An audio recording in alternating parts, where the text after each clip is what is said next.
সুপ্রভাত, আবার চলে এলাম সকলের সামনে আমাদের রান্নাঘরে। আজকে আমি তৈরি করে দেখাবো একটা সাবেকি রান্না, কচু পাতা চিংড়ি। প্রথমে কচু পাতাগুলোকে কুচি করে কেটে নুন দিয়ে গরম জলে সেদ্ধ করে নেব।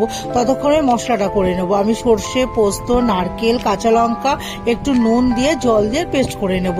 এবার পাতাটাও সেদ্ধ হয়ে যাবে, দিয়ে জলটাকে চিপে আমি ওর মধ্যে একটু পাতিলেবুর রস মাখিয়ে রেখে দেবো।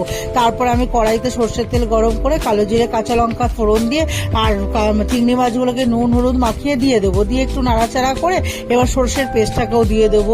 দিয়ে তারপরে পরিমাণ মতো নুন, একটু হলুদ, স্বাদ মতো একটু চিনি দেবো। দিয়ে নাড়াচাড়া করে এবার কচু পাতাটা দিয়ে দেবো। দিয়ে ওটাকে একটু নাড়াচাড়া করে এবার সর্ষের বাটিটাকে ধুয়ে একটু জল দিয়ে দেবো।